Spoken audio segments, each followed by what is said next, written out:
13.6, planets and satellites, Kepler's laws. Right, so the motion of planets in the solar system is something that was a puzzle for astronomers, especially some really weird motions that didn't seem to follow any clear pattern, right? Like here, there's, I think this is Mars, was being observed on October 14th, it was here, and then September 4th, July 26th, June 6th, right?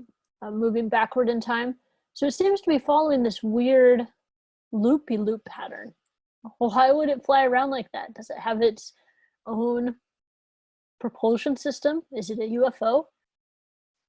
Well, turns out there is a way to explain it using physics, of course. So Kepler derived laws of motion using Tycho Brahe's measurements and observations of such motions.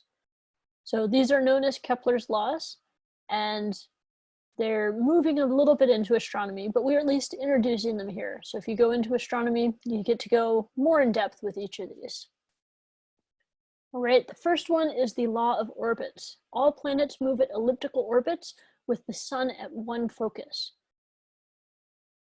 So an ellipse, remember, is going to be this oval-like shape, and there's these two focuses, two foci, and each focus is defined by being from the very center a distance of e times a, where a is the semi-major axis, that's the distance from the very center to the farthest away point, this horizontal distance here, and e is the eccentricity.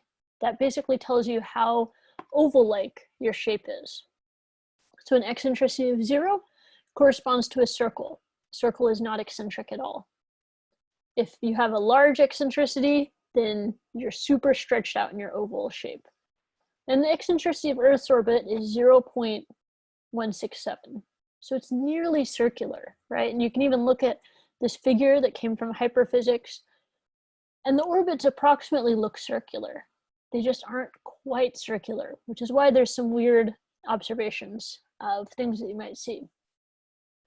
So the sun is at one of the focal points, and then the planets travel on this exaggerated elliptical path, right? Where they at times are closer to the sun and other times are much farther from the sun.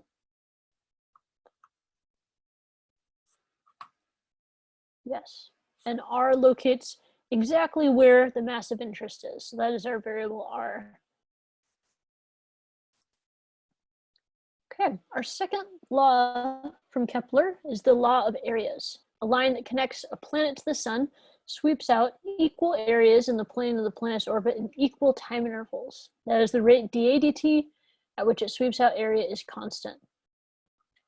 So notice if there's a planet orbiting the sun, when it is closer to the sun, it is moving faster. And so this is one time interval, and notice it's covered a lot more ground because it's going faster. Over here, the planet's moving slower as it's farther from the sun, and so it doesn't cover as much ground, even though these are both the same time intervals that have passed. And what Kepler's law says is that this area in blue is equal to the other area in blue, just because the time intervals are equal and because of this sweeping out relationship. And our book has more details on it. If you're interested in seeing a little bit more of the math, you can show that this law is actually equivalent to the conservation of angular momentum. So once again, that pops up, right? Principle of conservation of angular momentum. That's a great one to have in your back pocket as an explanation for things. But it's really neat to see this correspondence, that it can be verified using Kepler's laws, but also using other principles. Right, the third of Kepler's laws is the law of periods. That's that the square of the period of any planet is proportional to the cube of the semi-major axis of its orbit. Semi-major axis being that A variable, right, the greatest distance it can be from the very center of its orbit. And we could write this mathematically as period squared, where period is t, capital T squared, is equal to 4 pi squared divided by g divided by the large mass of it. And then times r cubed And so what does this mean? Well, it means if we plot the cube of the semi-major axis, which this is assumed written right now for circular orbits, that's why it's an R, but you can make it an elliptical orbit if you just put an A in for the R. And so the cubed, R cubed or A cubed is on the vertical scale here, and then the square of the orbital period, here in years squared, here are all of the planets, and they all fall on this exact line.